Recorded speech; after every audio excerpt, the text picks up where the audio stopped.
Pour la dernière partie de cours, nous allons en fait terminer sur de la RMN et de l'infrarouge.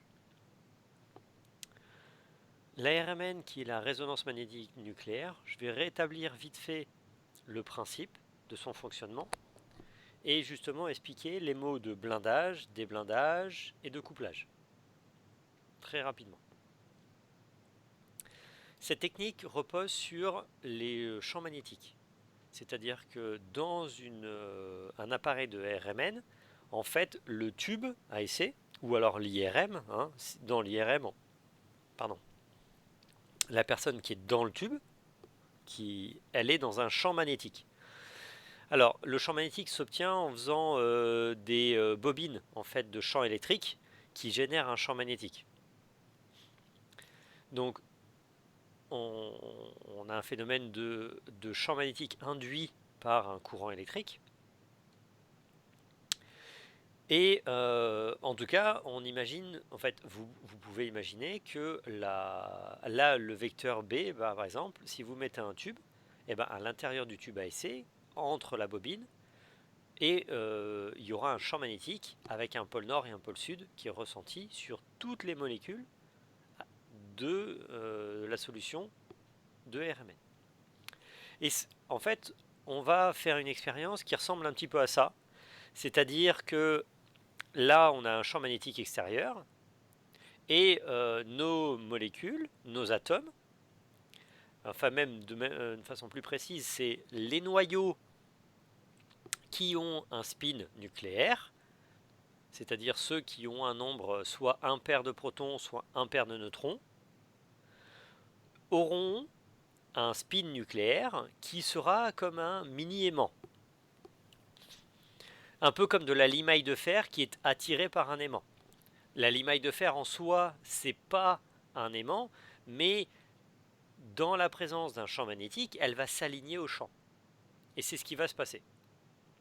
Donc là ici, si le tube AEC est plongé dans un champ magnétique, les noyaux, les spins des noyaux vont s'aligner. Si j'enlève l'aimant, les spins des noyaux vont partir dans toutes les autres directions. Enfin, dans toutes les directions. Donc en fait, on va faire cette expérience-là, c'est-à-dire que on va mettre un champ, enlever un champ, mettre un champ, enlever un champ, et en fait, on va mesurer, dès qu'on enlève le champ, on va mesurer si les aimants sont dans une direction privilégiée.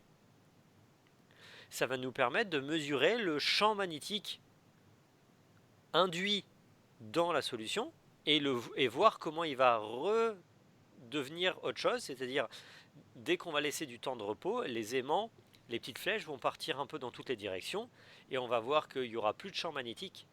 En fait, il n'y a plus d'aimantation dans la solution.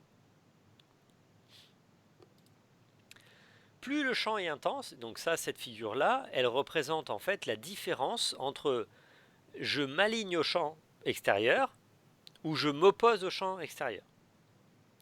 Alors on représente ceci parce que en réalité le spin il n'est pas pile aligné ou pas, en fait comme il bouge un petit peu, il va tourner autour d'une position d'équilibre. C'est ce qu'on appelle la précession de l'Armor. Et donc on aura soit je m'aligne au champ magnétique, soit je m'oppose au champ magnétique, mais par exemple il sera plus perpendiculaire. C'est plus possible. Dans cette expérience-là, il n'y a pas une aiguille qui va dire ah ben non, moi je pars ailleurs. Soit elle s'aligne, soit elle s'oppose. Le plus stable étant de s'aligner.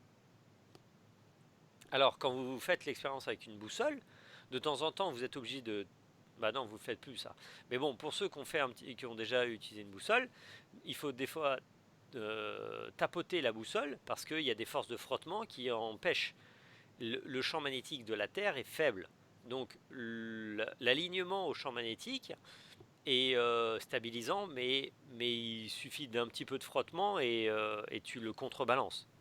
Là ici, en solution, on va considérer effectivement qu'il n'y a pas de force de frottement et que le spin va pouvoir facilement s'aligner ou s'opposer.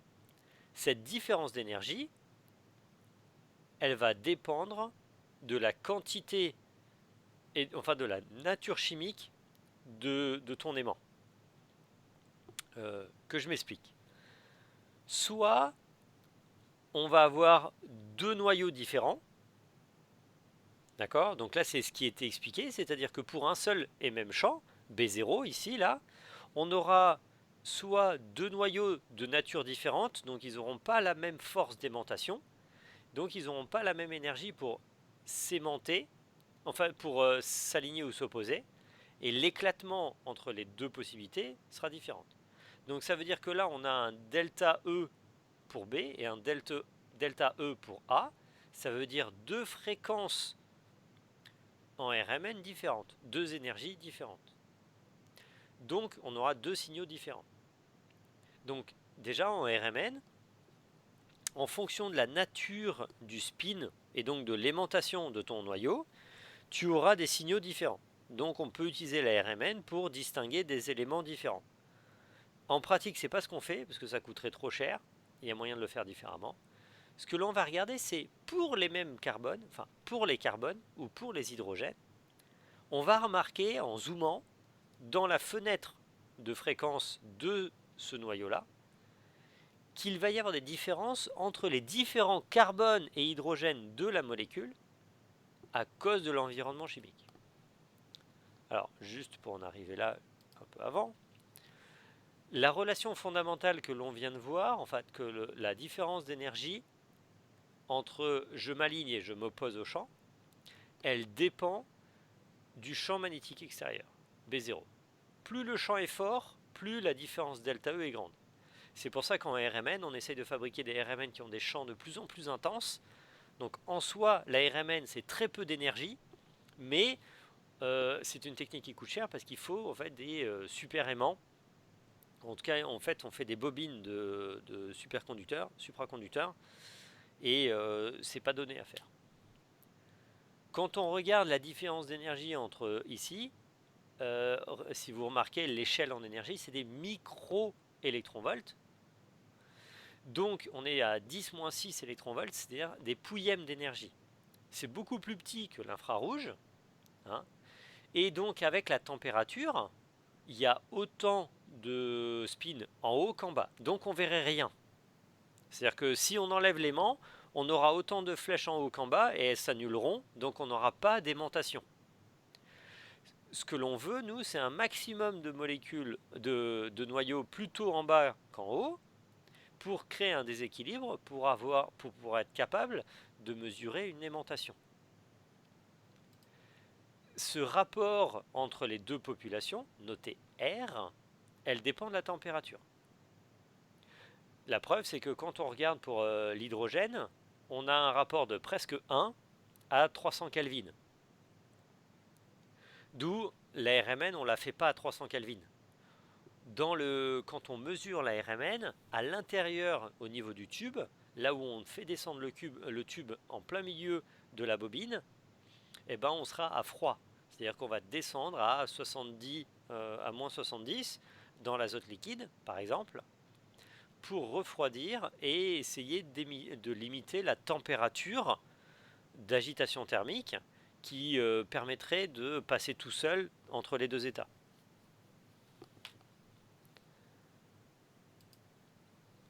L'échelle, quand on mesure un spectre en RMN, ce n'est pas des hertz, des fréquences, ce sont des ppm. Et on a inventé ce système-là pour que les machines soient comparables. C'est-à-dire que pour les spectres qui sortent des différentes machines, on puisse les comparer. Au lieu d'avoir nu i ici, qui serait le déplacement chimique, pardon, la fréquence de résonance de mon carbone, mon hydrogène, et dont l'éclatement ici dépendrait de la valeur de B0. Si mon collègue il a acheté une 400 MHz qui fait 9 Tesla, eh ben, il n'aura pas le même éclatement que moi avec une 300. Pourtant, il s'agit du même composé et du même hydrogène. Donc ce que l'on va faire, c'est qu'on va diviser par sa fréquence pour retrouver un dénominateur commun. Donc là, on va diviser par la fréquence de l'appareil. Et en fait, on va se prendre une référence pour que ce ne soit pas la fréquence de vibration divisée par l'appareil, mais en fait une différence. C'est-à-dire que là, on va prendre une référence commune. Donc ce composé qu'on appelle le TMS pour tétraméthyle, parce qu'il y a 4 méthyl silane, parce que c'est sur une base de silicium. Pas un morceau de silicium, mais un atome de silicium. Donc tétraméthylsilane, eh bien, ça nous permet d'avoir des déplacements chimiques en parties par million. ppm, parce qu'on a multiplié par 10 puissance 6. Donc l'ARMN, c'est la seule donnée que vous allez utiliser où c'est pas une échelle de puissance en énergie, donc nanomètres, centimètres moins 1 et tout ça, c'est directement lié à l'énergie. Là, en fait, on passe aussi par un système de référence et de données d'appareils pour avoir une échelle qui est commune entre les différents appareils qui existent. Une fois que l'on a mis ça en place, qu'est-ce que l'on vient de dire? On vient de dire que on place une solution dans un champ magnétique extérieur, champ magnétique fort. Ça va orienter les spins de nos noyaux. Si on regarde les spins des hydrogènes, on va regarder on va pouvoir observer différents hydrogènes différents dans la solution parce que ils ne vont pas ressentir le même environnement chimique. Et pareil pour les carbones. Le déplacement, donc là ici l'échelle en ppm s'appelle un déplacement chimique, le déplacement chimique grandit, il devient plus fort quand on dit que le signal est déblindé. En fait, c'est lié à la couverture électronique. Les électrons qui sont autour des noyaux protègent le noyau du champ extérieur. Les spins des électrons, d'accord, en fait, les électrons ont un spin et en fait, ils forment une couverture électronique qui est un vrai blindage par rapport au magnétisme. C'est-à-dire que quand l'atome est vraiment bien couvert, avec la bonne quantité d'électrons, il ressent beaucoup moins le champ magnétique extérieur. Dès lors, le signal est dit blindé. Et on a des valeurs qui sont petites. Et les valeurs grandissent quand en fait le noyau a perdu autour de lui de la densité électronique. Il y a des failles dans la couche de protection. C'est pour ça qu'on dit qu'elle est déblindée. Il a perdu du blindage. Ainsi, quand on regarde un hydrogène qui est lié à un fluor, qui est très électronégatif, la valeur de qui étant l'électronégativité, plus elle est grande, plus c'est électronégatif, et bien le déblindage ici est de 4,5 ppm pour le proton et 75 ppm pour le carbone. Et plus je descends en électronégativité, plus mon signal devient petit, voire négatif pour les carbones.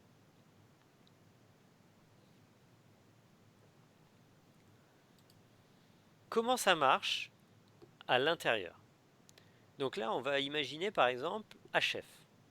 On a un noyau d'hydrogène et il a un spin 1,5. Autour de lui, il y a une couverture électronique. Il y a environ un électron, d'accord? Mais ceci dit, la liaison HF est assez polaire, donc il en a perdu une petite partie. Et en fait, la couverture électronique, elle va tendance à se polariser. Et on va mettre ici, il va y avoir en fait une partie de densité électronique. Donc là, il y a plusieurs flèches, mais ce n'est que un électron au final.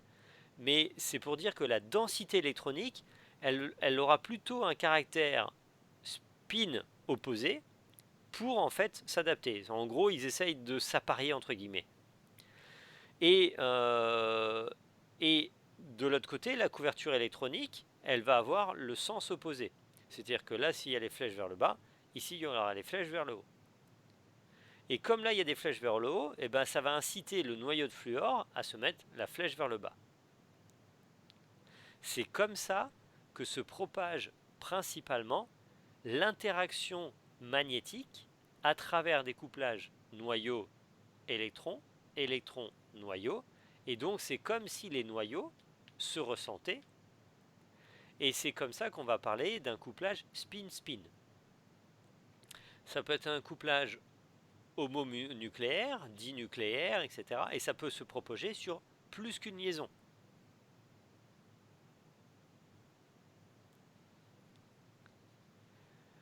Un exemple, le couplage spin-spin homonucléaire, c'est-à-dire entre deux hydrogènes, pour cette molécule. Cette molécule, d'accord, c'est en fait... je vais la dessiner.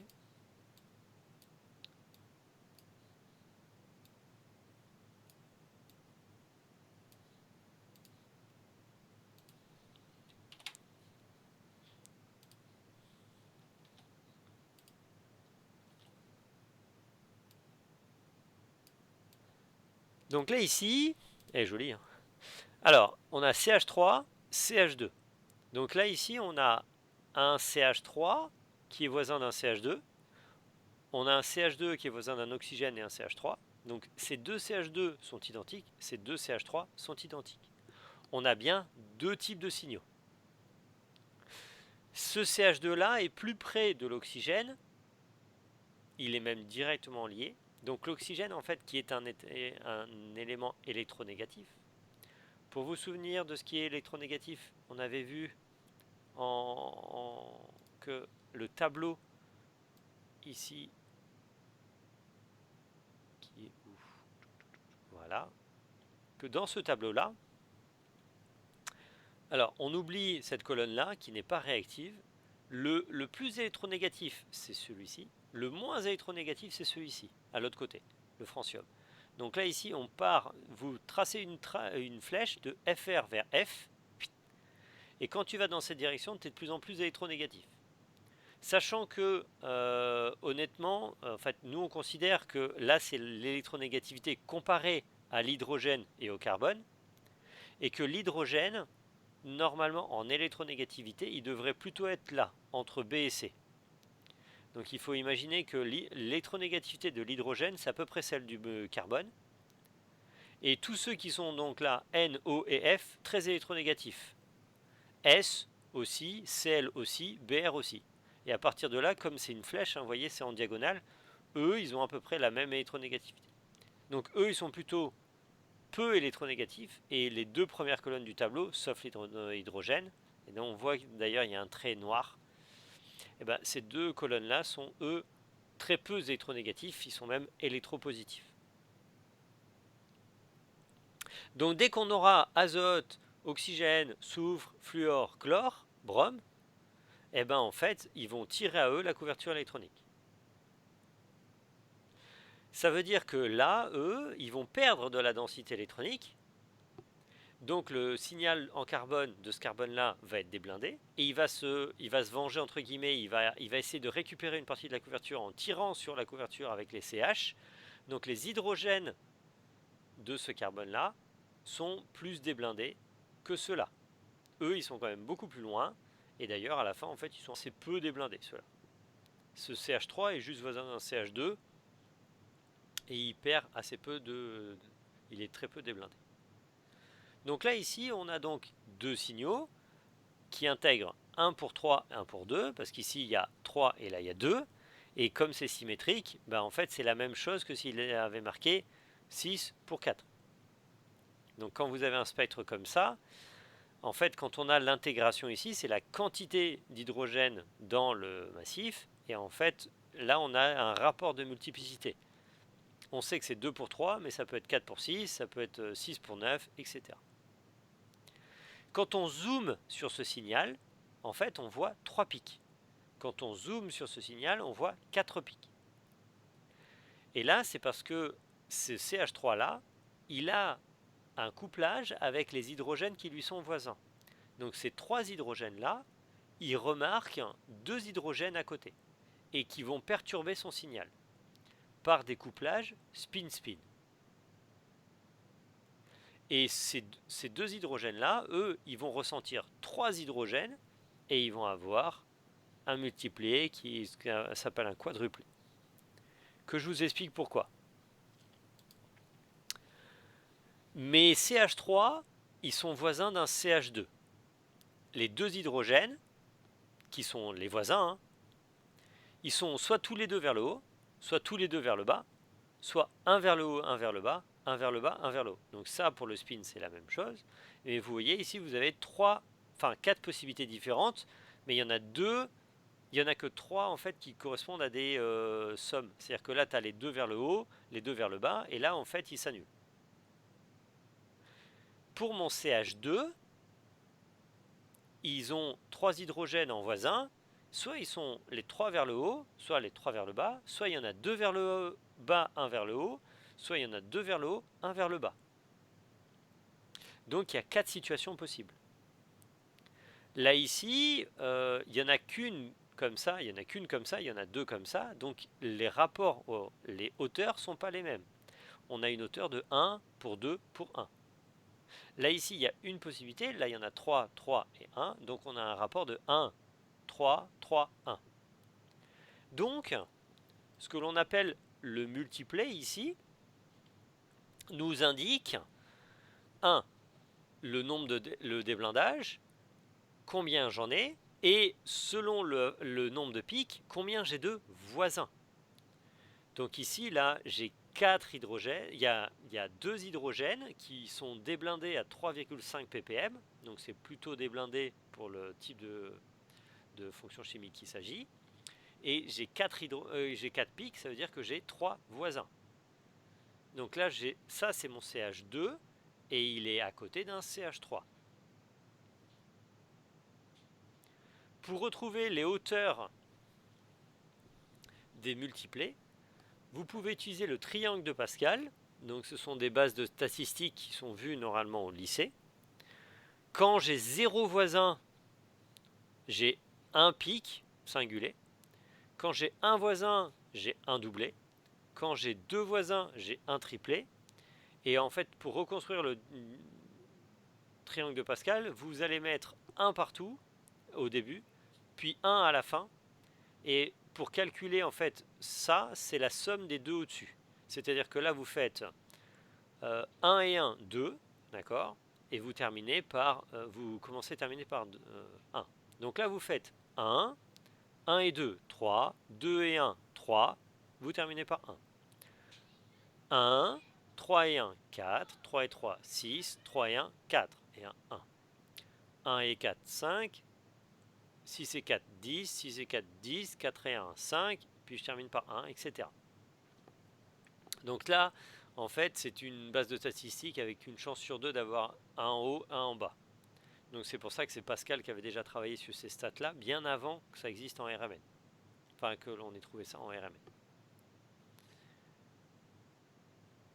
Voici la RMN. Le TD qui correspond avec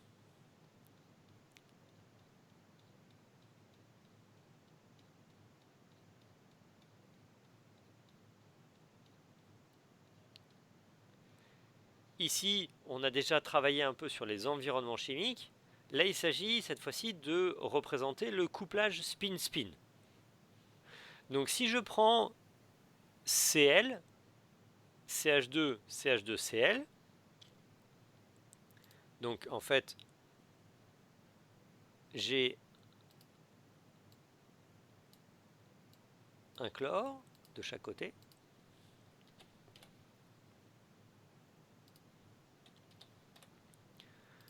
Combien j'ai d'environnement chimique dans cette molécule? Alors, je vais reprendre la correction. CTRL-V, exercice 2, couplage spin-spin.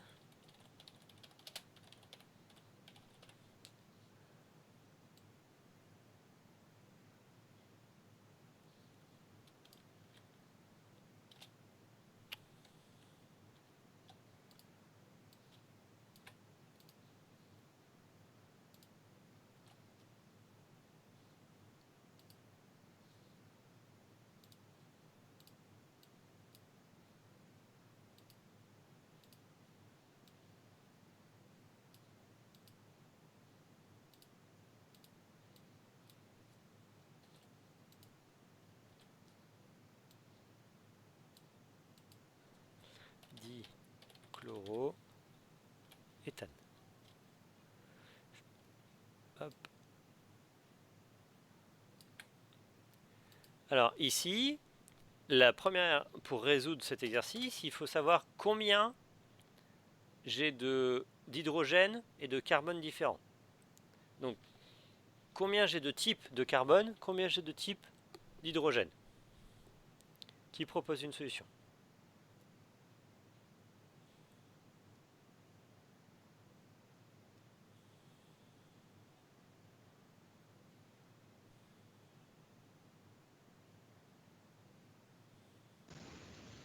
Bah, il y a un carbone différent et un hydrogène différent. Exactement. Là ici, j'ai un CH2Cl voisin d'un CH2Cl. Donc ici, il y a un seul type de C et un seul type de H. Et en fait, ça veut dire que les hydrogènes n'ont pas de voisins, puisque ces deux hydrogènes-là et ces deux hydrogènes-là sont en fait du même environnement chimique. Les H de même environnement ne sont pas voisins. En fait, ils ne sont pas voisins parce qu'ils sont eux-mêmes. C'est-à-dire que quand on va mesurer en fait l'énergie pour passer d'un niveau à l'autre, comme ils sont synchronisés, ils ne se ressentent pas. Là, on a un effet de voisinage parce que quand mes CH3 vont changer de sens, les autres n'ont pas forcément changé de sens et ils vont ressentir des situations différentes. Il y a une influence sur les atomes et hydrogènes qui ne sont pas les mêmes. Alors que quand ils sont du même environnement, ils vont en fait être synchronisés. Donc là ici, pas de couplage.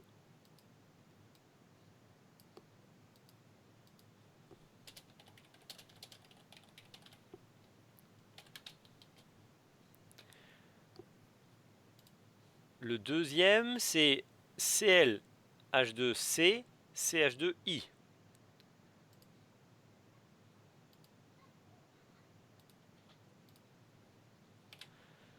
Donc cette fois-ci, on va avoir deux atomes différents.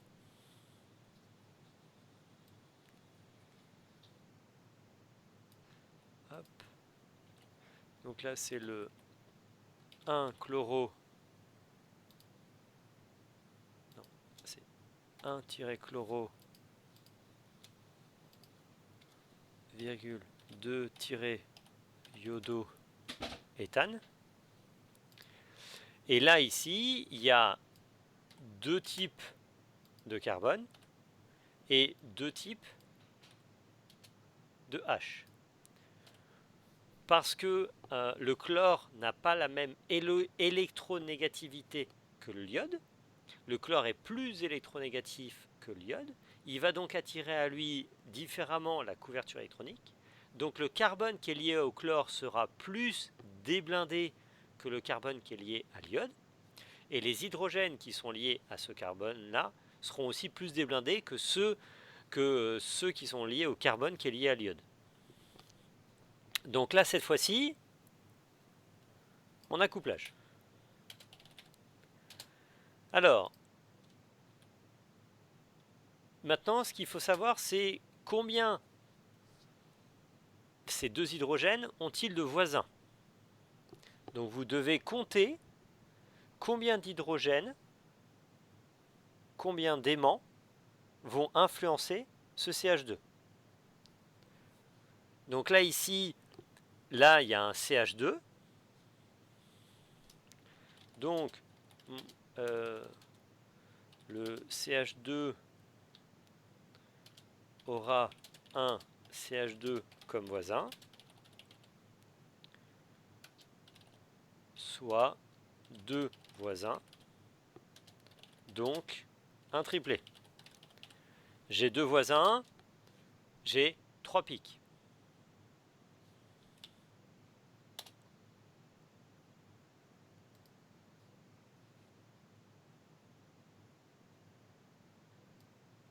Alors, celui-ci, très intéressant. Hop, CH3 3 fois.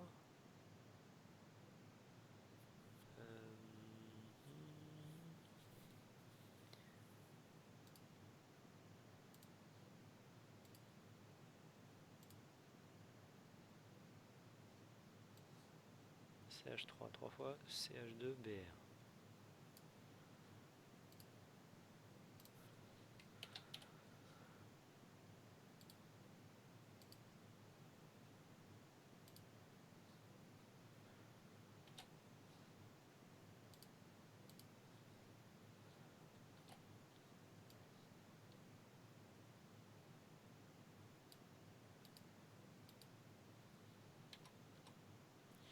Donc ici, combien j'ai de types d'hydrogène différents?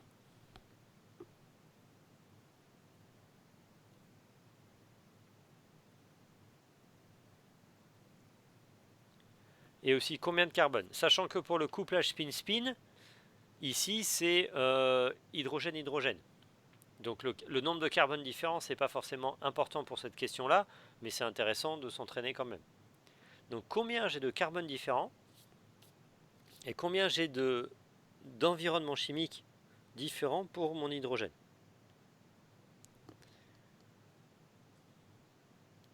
De chaque, non? De carbone et de hydrogène différents?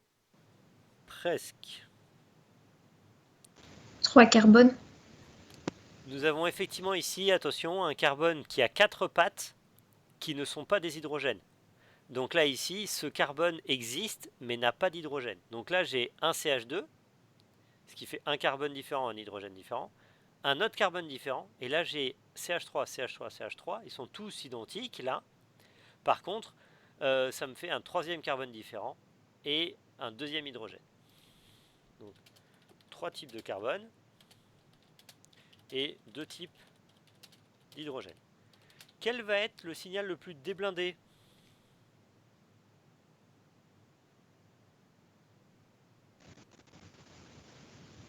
Celui où il y a le BR. Oui.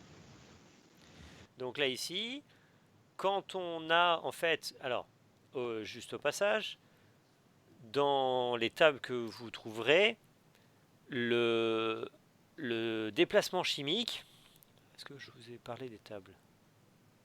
Voilà. Le déplacement chimique, il dépend en fait s'il y a des insaturations ou pas. Donc là, c'est dans la famille des carbones qui n'ont pas d'insaturation, plus tu es près d'oxygène, d'azote et tout, plus tu es déblindé. Par contre, un carbone alkyle, ou qui a 4 pattes, qui est à côté d'un BR, peut avoir un déplacement chimique qui est plus petit qu'un carbone qui est avec une double liaison CC. C'est parce qu'en fait, quand il y a des doubles liaisons ou des triples liaisons, la couverture électronique est fortement modifiée dans l'espace et elle crée en fait des lacunes, c'est-à-dire qu'il y a des zones de trous, il se crée des failles dans on va dire dans la répartition de la densité électronique, ce qui déblinde plus que la présence d'un hétéroélément à côté. Alors bien sûr, parmi par exemple ceux qui ont une double liaison CC, si tu compares que des hydrogènes ou un qui a un halogène, eh ben c'est pareil, c'est proportionnel. C'est-à-dire que tu seras dans cette famille-là plus déblindé si en plus tu as des familles qui attirent à eux la double liaison ou la couverture électronique. Et le plus déblindé de tous, c'est le carbonyle, le double liaison CO. Dans la table, en fait, pour les protons, ça va être la même chose. C'est-à-dire que vous avez d'abord les alkyles, puis les alkyles qui sont déblindés à côté de N, de O ou de X, puis après avec plusieurs hétéroéléments, et après il va y avoir des hydrogènes qui font des doubles liaisons, enfin non pardon, des hydrogènes qui sont associés à des carbones qui font des doubles liaisons de type alcène ou aromatique, voire aldéhyde ou acide.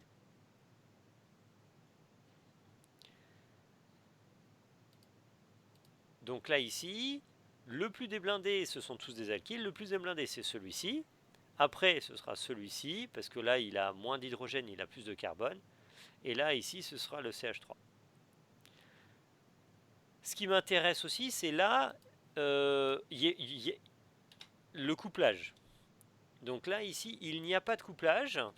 Pourtant, ils sont différents parce qu'il y a trop de liaisons entre eux.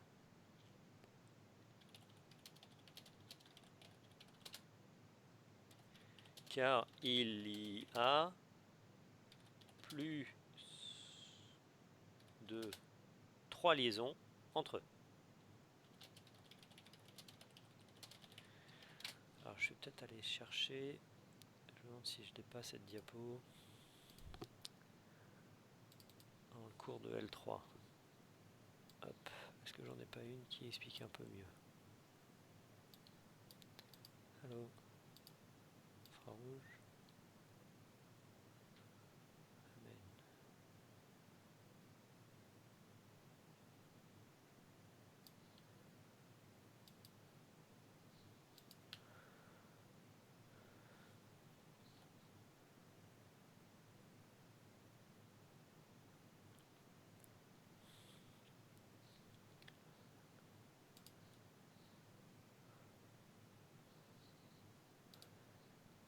Hop.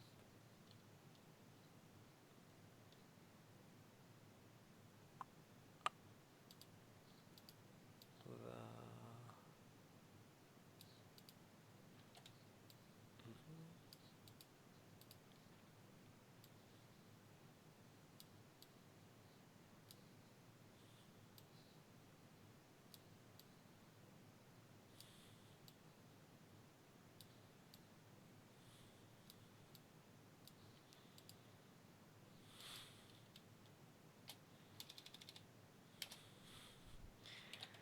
Il n'y a... Voilà. Ok. Il n'y a plus de couplage dans une chaîne saturée, c'est-à-dire sans saturation, après 3 liaisons.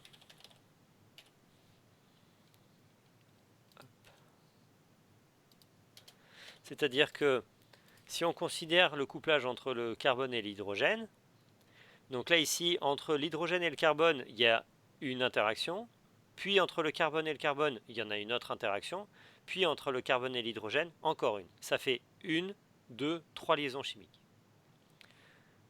Dans notre cas là, ici, je suis avec un hydrogène, l'hydrogène jusqu'au carbone, une liaison, du carbone au carbone, une autre, du carbone au carbone, encore une autre, du carbone à l'hydrogène, encore une autre. Donc là ici, il y a 4 liaisons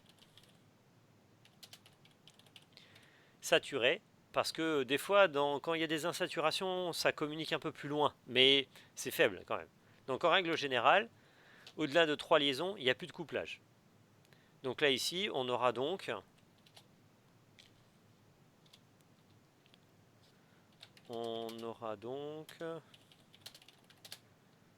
deux singulés.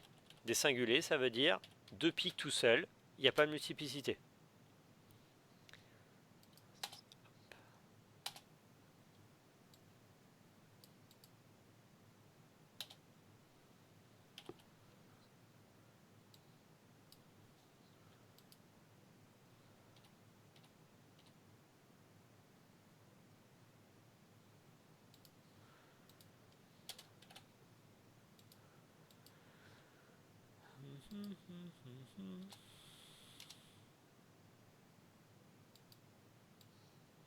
Voilà, comme ça.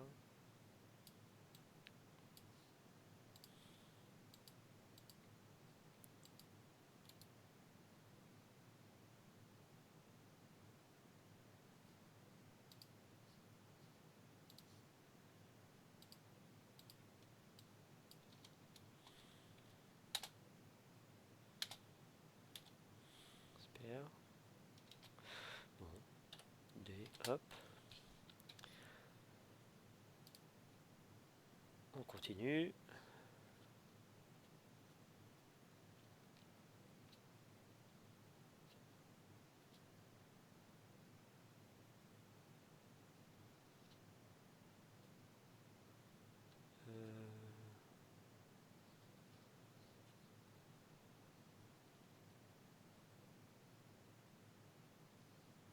va faire celui-ci là, l'exercice 3, le 1. Exercice 3.1.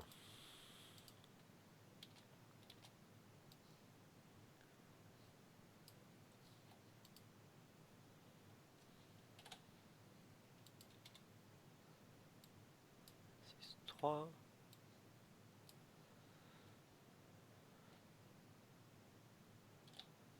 Interprétation.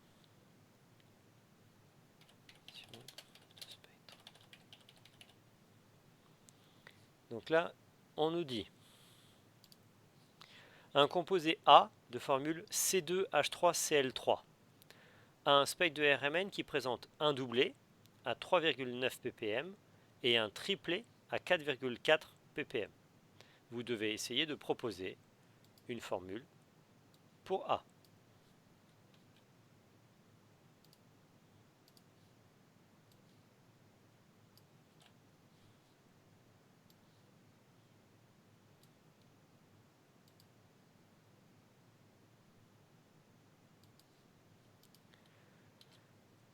Donc, on connaît un triplet. Ça veut dire combien de voisins? 2. 2 voisins.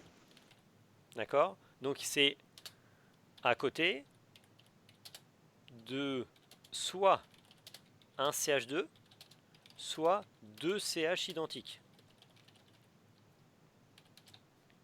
Bon là, c'est pas possible, puisque a priori, mon triplet c'est déjà un carbone. Donc ici, un CH2.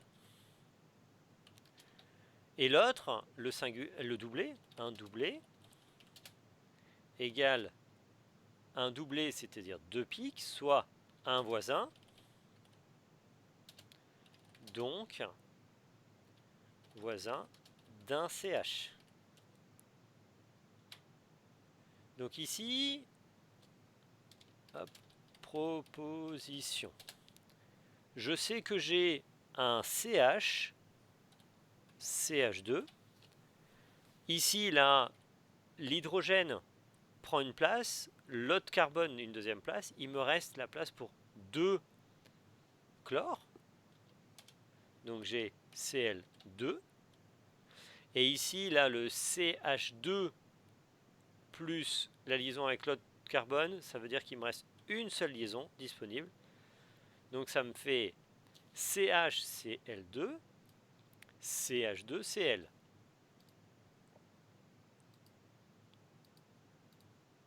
Le plus déblindé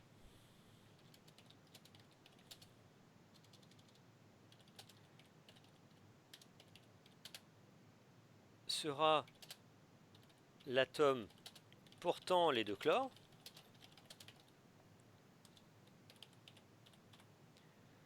Et donc, celui qui porte les 2 chlores, c'est le CH, qui a 2 voisins, donc c'est le triplet.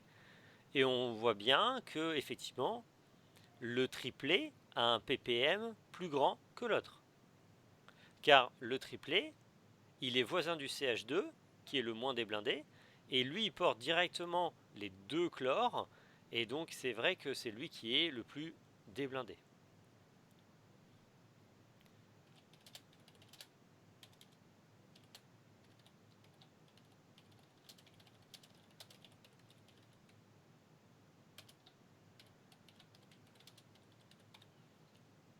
Voilà. Je vous laisserai faire le dernier exercice d'exemple.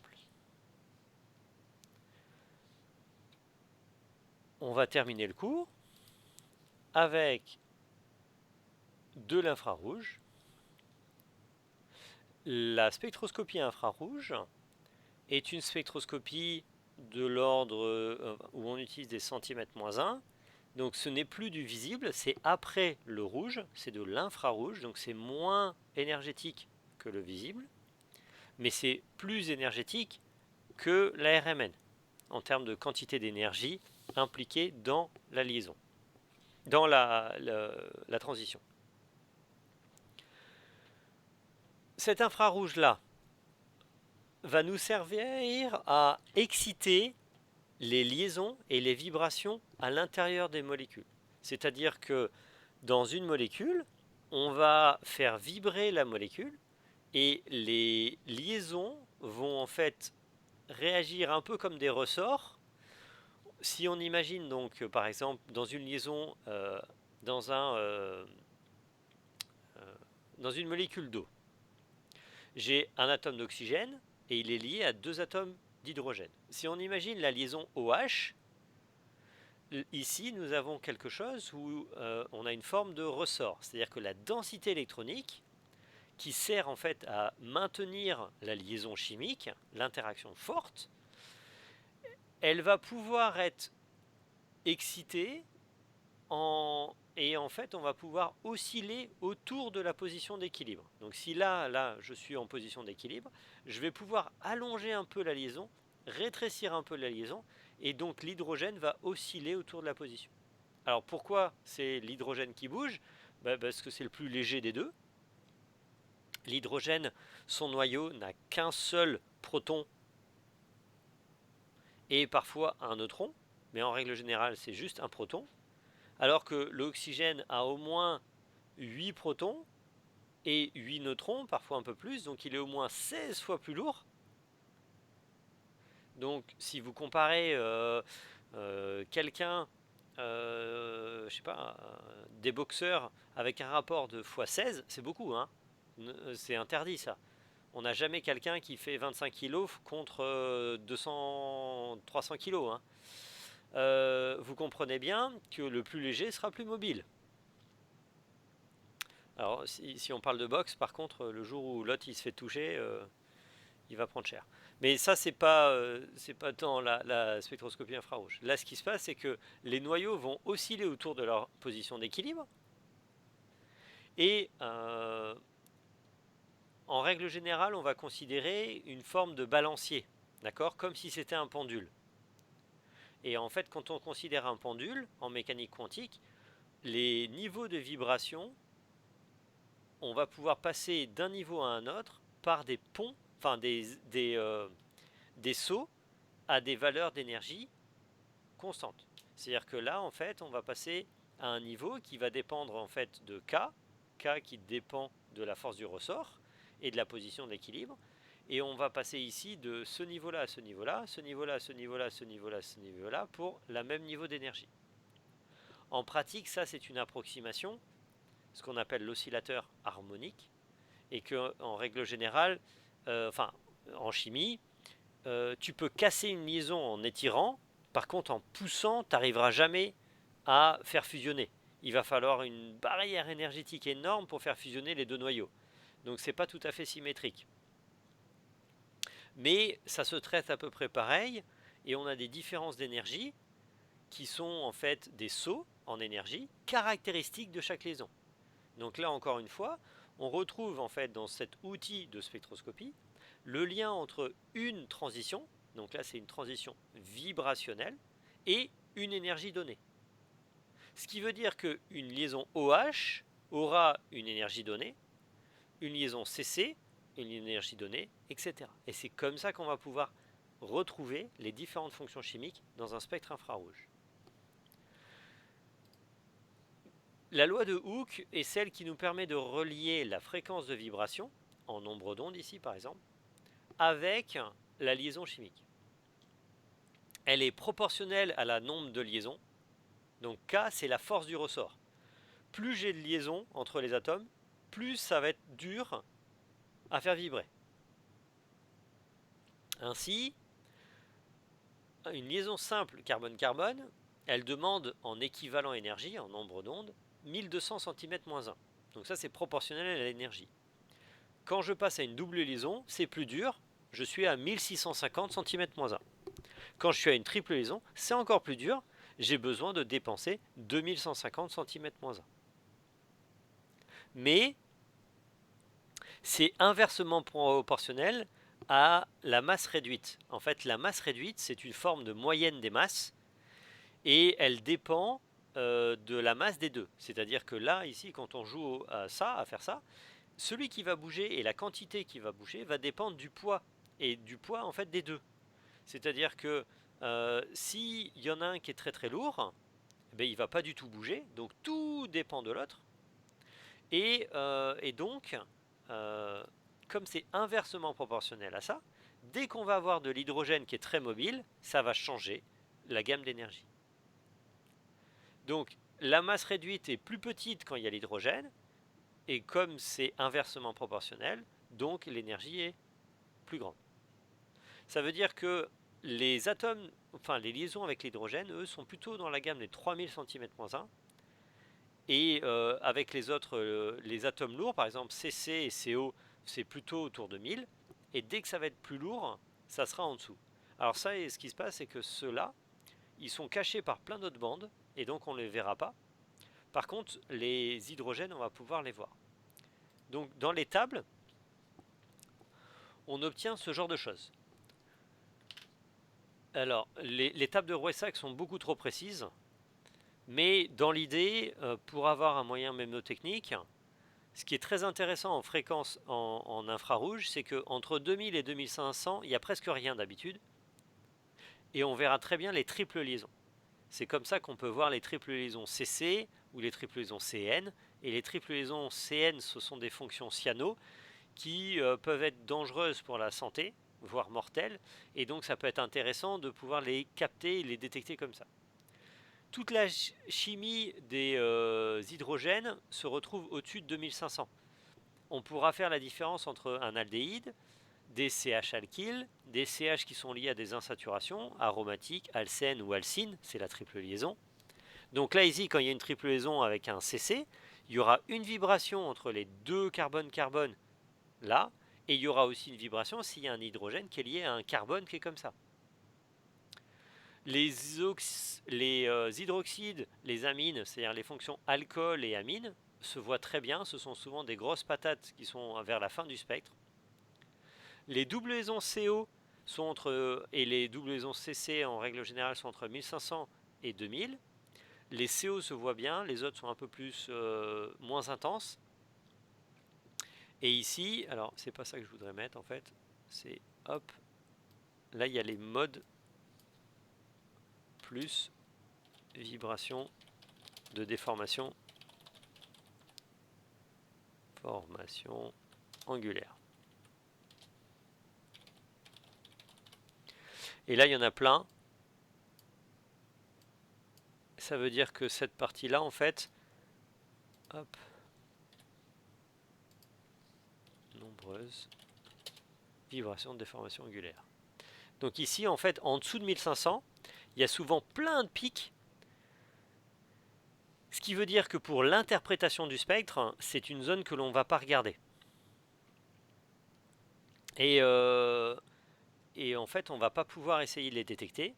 Par contre, ce qui est intéressant de savoir, c'est que si tu as un spectre d'infrarouge sur un composé pur et que le spectre est joli, en fait, ce composé-là aura toujours le même spectre et il est totalement unique.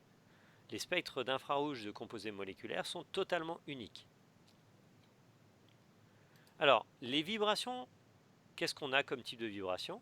On a des vibrations d'élongation de liaison, c'est-à-dire que les liaisons vont s'allonger ou se raccourcir, soit en même temps, on appelle ça une vibration d'élongation symétrique, soit en opposition de phase, c'est-à-dire que celle-ci va se réduire quand celle-ci va s'augmenter, ce qu'on appelle les vibrations d'élongation asymétriques. Et toutes les autres sont des déformations angulaires, en fait elles ne vont pas changer la distance de liaison, elles vont changer les angles. Donc là ici par exemple il y a le rocking, d'accord, c'est le balancier, c'est-à-dire qu'ils vont partir de gauche à droite ensemble. Ou alors le cisaillement, les deux liaisons se rapprochent ou s'éloignent, comme des ciseaux. Le balancement, pardon, donc ça c'est la rotation dans le plan. Donc vous imaginez, vous tendez vos bras vers l'avant, vous partez de gauche à droite et vous les mettez en façon synchro. Ou ici, là, vous levez vos bras vers le haut ou vers le bas et en fait vous cassez le plan de la symétrie. Et celui-ci c'est la torsion. Donc grosso modo, en fait, c'est la rotation et le cisaillement, c'est dans un plan que ça se passe, et les deux autres, ça casse le plan. pour essayer d'illustrer tout ça, je vous ai préparé des animations avec une petite molécule, le butadiène. Donc ici, vous avez les carbones en noir, les hydrogènes en rose, on va dire, et les flèches de déplacement comme ça. C'est-à-dire que là, ici, vous pouvez voir que, en fait, il y a plein de choses qui bougent, mais ici, c'est principalement cette CH-là qui diminue quand celle-ci augmente. Donc là, en fait, on a une déformation le long des liaisons, donc c'est une déformation, une vibration d'élongation, et elle est antisymétrique entre les CH. Alors que ici, on voit que les flèches cassent le plan, tous les atomes sont dans un seul plan, et là en fait ça casse le plan dans le même sens ou dans un sens opposé. Donc ici on a quelque chose de balancier, et là de torsion, de twisting. Vous pouvez remarquer qu'il y a plus de bandes en dessous de 1500 qu'au-dessus. Là par exemple, on a des bandes avec la double liaison CC, des bandes de liaison CH insaturée, et ici on a plein de déformations angulaires. Donc c'est pour ça qu'ici, et là cette molécule est pourtant très simple. Donc ça peut être beaucoup plus complexe encore. Je vais vous laisser regarder les animations. Ah bah non, il va falloir que je lance la... Ah bah oui, on va faire ça. Ouais, parce que là les animations vont pas se lancer sinon. Hop. Alors.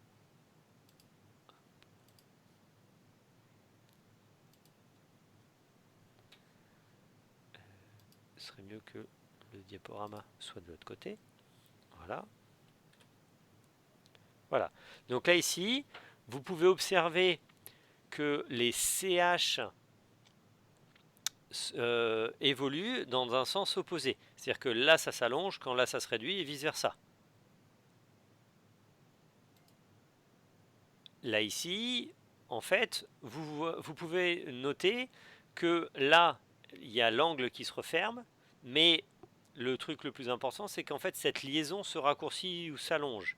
Donc en réalité, c'est une liaison CC, une élongation CC, en même temps qu'une déformation angulaire ici.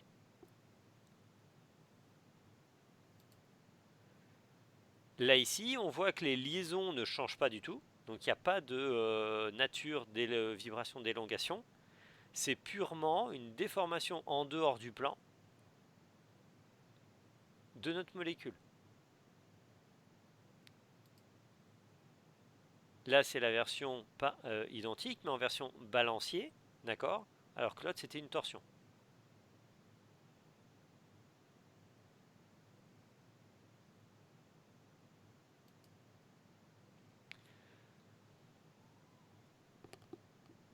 Pour terminer, on va juste parler de l'intensité de la bande.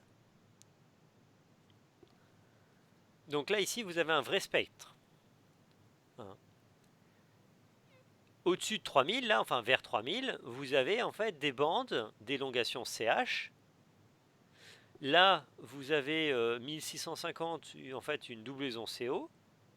Puis là, il y a plein de pics. Les pics sont plus ou moins intenses si la liaison est polaire.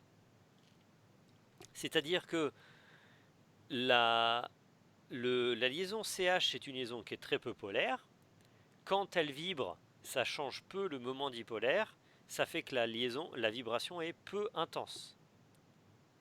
Alors que quand on aura une double liaison CO ou une liaison OH, ce sont des vibrations, des liaisons polaires. Quand elle va changer la distance, ça va affecter le moment dipolaire et en fait ça va plus se voir. D'où en infrarouge, l'intensité de la liaison n'est pas entièrement proportionnelle à la quantité. C'est-à-dire que c'est pas parce que cette bande-là est peu intense qu'il n'y en a pas beaucoup dans la liaison, dans la molécule. Il peut y en avoir beaucoup plus que celle-ci. D'ailleurs ici, il n'y en a qu'une, alors que là, il y en a plusieurs dizaines. Mais comme celle-ci est beaucoup plus polaire, elle est plus intense. Donc ça, c'est le truc qui est un petit peu vache en infrarouge. C'est que si vous avez une impureté polaire, par exemple, si vous avez un petit peu d'eau dans votre composé, et ben vous allez voir des grosses bandes OH alors qu'il y a un tout petit peu d'eau. Donc, quand je vous ai dit que deux spectres infrarouges étaient identiques pour la même molécule, c'est s'ils sont bien propres et qu'il n'y a pas d'impureté. Sinon, en fait, c'est une spectroscopie qui est assez sensible à tout ce qui est vapeur d'eau, CO2, etc. Les spectromètres actuels ont tendance à corriger pour la vapeur d'eau présente dans l'air, mais ça peut être une source d'erreur non négligeable. Donc là ici vous avez par exemple un système aromatique avec une doublaison CO. Donc là cette bande là, 1650, est caractéristique de cette doublaison là. Le fait qu'il y ait plein de bandes ici, c'est caractéristique souvent de noyaux aromatiques. Et les liaisons CH qui sont aromatiques là sont au-dessus de 3000 cm-1. J'ai fini mon cours. Avez-vous des questions?